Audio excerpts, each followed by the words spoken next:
Did you hear that on your end as well? I did. Yeah. Okay. Okay. So, all right. Hey everyone, Amanda here for another segment of Behind the Purpose Powered Brand, where we explore how to build a powerful and profitable business that matters, creates value for people, and has a positive impact on the world. Here today with me is Sonia Strobel, CEO and co-founder of Skipper Otto, a community supported fishery and sustainable seafood subscription service. Sonia, thanks so much for joining. Oh, thanks for having me, Amanda. Awesome. So we chatted a little bit actually on the podcast just a few minutes ago on how easy it is, as an entrepreneur to be drawn into new ideas and get distracted and sometimes even lose focus on the work that's right in front of you.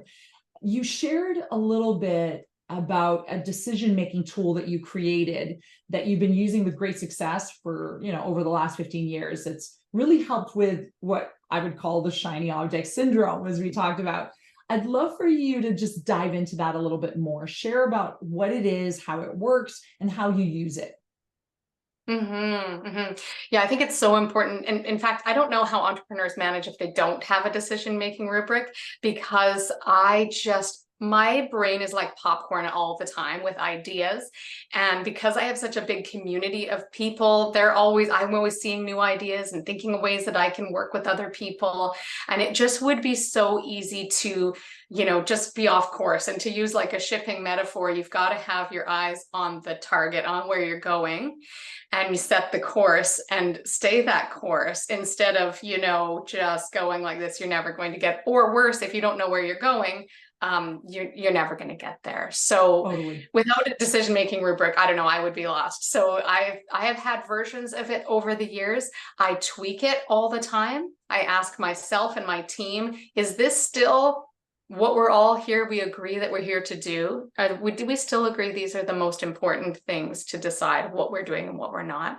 And so we tweak it all the time, but we refer to it regularly. So weekly team meetings, quarterly departmental meetings, we refer to it. And so, if folks don't have such a thing, I would say the best way to start is to just sit down and ask yourself, where you're going. So having a really clear vision of what it is that you're building, where you're going, and what are those most important considerations to getting there, to what to achieve. And then to really paint a really clear picture of what success would look like in each of the categories. And so then you can hold that up against every new opportunity and say, does this opportunity get us closer to that vision?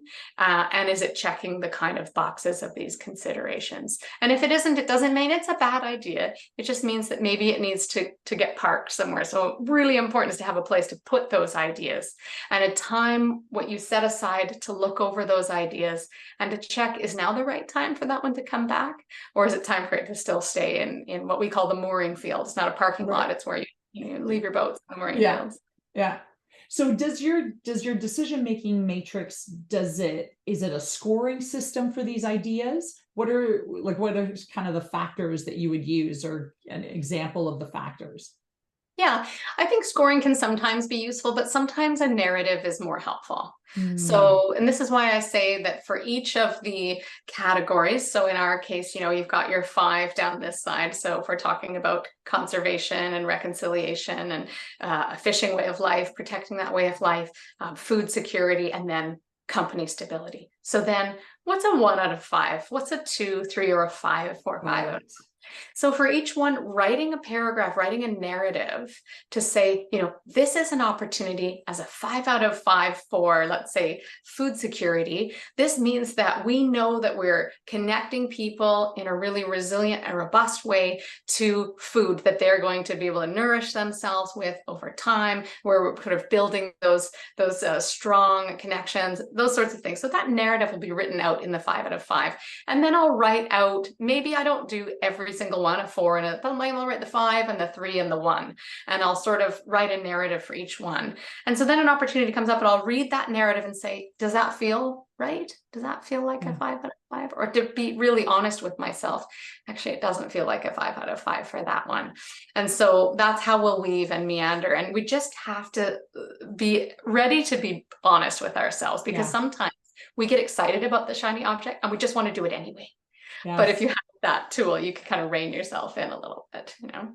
Absolutely. And it's, you know, what you've described are part of what your purpose is, part of what Skipper Otto's purpose definition is. These are the 5 key things that we are striving to do. It's part of our aim and part of our purpose. So using that as a tool is a really great way to activate your purpose in everything that you do, from your hiring to your partners, to the relationships, to how you pay people. All of those become a way to filter the decisions that you make, which is really great. So that's epic. Thank you for sharing that. Sonia, thanks again for spending time with me, this time behind the Purpose Power brand. Everyone, you have to check out Skipper Otto at skipperotto.com to learn more and sign up for the sustainable seafood subscription service that they have. So that's it for today. Bye for now.